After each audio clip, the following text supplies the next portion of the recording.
Ito naman po ang dalawang magkapatid, si Joss at Trisha. Bali, ilang kayo magkakapatid? Trisha, yan ka, Joss. Dalawa lang ko. Dalawa lang kayo. Dalawang lalaki ako. Medyo... Ano? Dalawang lalaki, Kuya Will. Dalawang lalaki. Ako ngayon, nagbinabay na.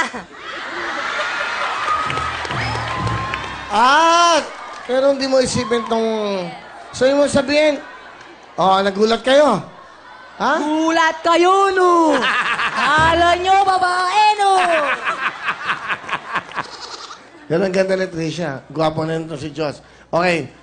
Kailan mo nalaman na si Trisha magkapatid kayo? Ikaw muna. Kailan mo nalaman? Matagal na, Kuya Will. Bata ba kayo? Bata pa siya. Nararamdaman mo na meron Oo. tong... Ano sinasabi mo sa kanya? Kuya. Di ba kuya mo siya eh?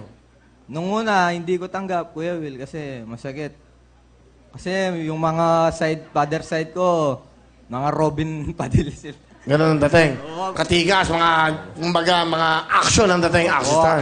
And then, siya lang ba yung ganyan sa pamilya? Hindi naman po, halos yung mga iba kong pinsan, ganun. Meron din. Opo. Pero, Tanggap ng mama mo? opo, tanggap na tanggap. Ng tatay? Opo, mahal namin eh. Meron ka bang girlfriend, Joss? May girlfriend? Wala po, Kuya Wala, Will.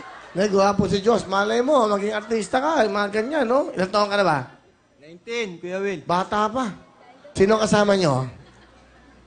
Pinapakilala namin ng maganda namin, Mama. Ang kapugera kong Mudra Kels! Pak mo na yan! Go na! Si Mama Teresa!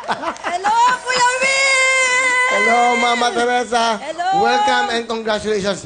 Napakaganda at gwapo itong mga anak Thank mo. you po. Wow. Thank you po. Eto na. Kailan nyo nalaman na si Trisha, hindi ba? Alam nyo na, yung sitwasyon niya. Kailan nyo nalaman?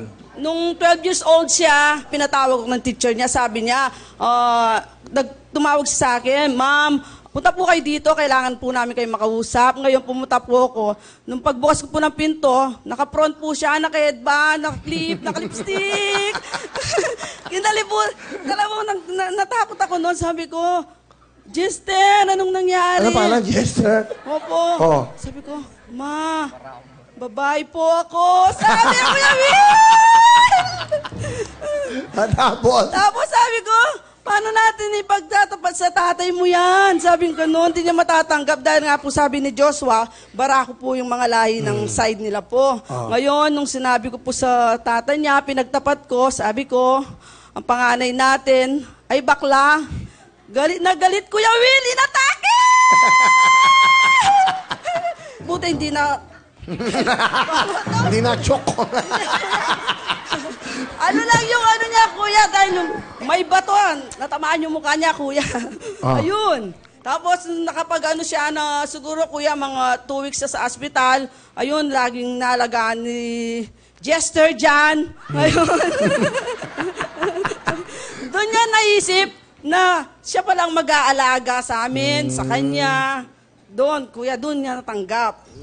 Tanggap na nila ako ngayon, Kuya Will. Simula nung nakita nila na sila yung opportunity ko, hindi na talaga ako, Sila ang priority mo? wala akong bisyo, hindi ako nanlalaki, puro trabaho pagdating sa gabi. Ano trabaho mo? Nagbibigay ng flyers. Inaano, kahit mainit ang araw, tsinatsaga ko para lang makakain kami. Kasi ngayon, Kuya Will, sobrang kahit nakikita nila ako masaya, mataga sa amin. Hindi nila alam kung ano yung nasa loob ng...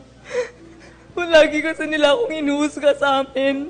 Pero bakla daw ako, wala daw akong mapapala. Hindi nila alam, unti-unti ko nang natutupad ang aking mga pangarap.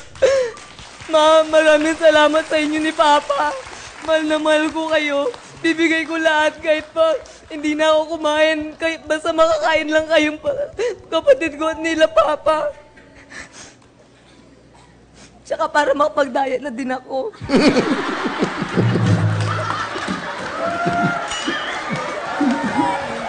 Palapakan po natin sila.